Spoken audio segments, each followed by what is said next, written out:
یہی پوچھتے ہیں کہ اگر بیگم صبح 10 بجے تک سوتی رہتی ہو، شوہر پیار سے سمجھائے نہ مانتی ہو، اٹھائیں تو ناراض ہوتی ہو، اگر شوہر اس پر کبھی اس کو مار پیٹ کر دے تو کیا حکم شرع ہوگا؟ دیکھیں، پہلی بات تو یہ ہے کہ مرد کو چاہیے کہ اپنے گھر میں ایک تربیتی نظام بنائے۔ ہم چونکہ شریعت کو داخل ہونے نہیں دیتے، صحیح بات یہ ہے، ہم شریعت ہیں، ہم سب سے سمجھدار ہیں، ہم سب سے کامل ہیں، ہم سب سے اکمل ہیں۔ جب تک سامنے والا ہماری اطاعت کر رہا ہے، ہم کہتے ہیں کیا ضرورت ہے شریعت کو دیکھنے کی۔ جب کوئی نافرمانی کرتا ہے، ہمارے ذاتی مفادات پہ ضرب لگتی ہے، ہم نقصان کا شکار ہوتے ہیں، تو ہم پھر اللہ تعالیٰ اس کے رسول کی تعلیمات کی پناہ ڈھونڈنے کی کوشش کرتے ہیں، اس کے ڈھال کے پیچھے آتے ہیں۔ اس سے پہلے کبھی اللہ نہ رسول کو پوچھتے ہیں، نہ اللہ کو پوچھتے ہیں، نہ قرآن کو، نہ حدیث کو، نہ کسی عالم دین کو ہم کال کرتے ہیں۔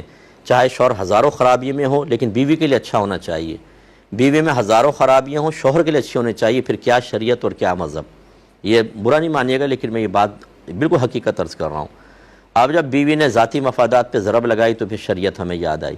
تو پہلے آپ تربیت کا اہتمام کریں نا، اسے بتائیں کہ اس کے فرائض کیا ہیں، اس کے حقوق کیا ہیں، آپ کے فرائض کیا ہیں، آپ کے حقوق کیا ہیں۔ ایک بالکل شخص جو شریعت نہیں جانتا، آپ نے کبھی اس کے لیے شریعت سکھانے کا اہتمام نہیں کیا، اور آپ یہ چاہیں کہ بالکل آپ کی مرضی کے مطابق شریعت پہ عمل کرے، اور وہ بھی اس پر اتنے پہ عمل کرے جتنی آپ شریعت چاہتے ہیں، پورے شریعت پر نہیں، باقی شریعت کو سائیڈ میں رکھو، میرے جتنے فائدے کی شریعت اس سے عمل کرنا چاہیے۔ یہ اپنا رویہ آپ ختم کریں تو آپ کا گھر جنت کے باغوں میں سے ایک باغ بن جائے گا۔ ہمارے گھر میں پھڈے اسی لیے ہوتے ہیں کہ ہر ایک اپنی عقل مندی کے تحت، اپنی عقلی دلیلوں کے تحت مسائل کو حل کرنے کی کوشش کرتا ہے۔ اللہ اس کے رسول کی تعلیمات کے سامنے سرنڈر کرنے کے لیے دونوں تیار نہیں ہوتے۔ تو لہٰذا بہرحال 10 بجے تک اگر زوجہ اٹھتی ہیں اور کسی عذر کے سبب اٹھ رہی ہیں، ان کی طبیعت خراب ہے، ان کے سر میں درد ہے دیگر، تو آپ کو ان کو موقع دینا چاہیے، اور ان کے وہ بھی ایک انسان ہیں، آخر آپ بھی تو اٹھ سکتے ہیں، اس لیے ان کو تھوڑا سا ریلیف دیں۔ لیکن اگر ایسی صورتحال نہیں، انہوں نے عادت ہی بنا لی ہے اور اس سے گھر کا نظام خراب ہوتا ہے، آپ آفس جانا چاہتے ہیں، ناشتہ وقت پہ نہیں ملتا، بچوں کی اسکولنگ کے پرابلم ہوتے ہیں، تو پھر ہماری بہنوں کو چاہیے کہ ایسا نہ کریں۔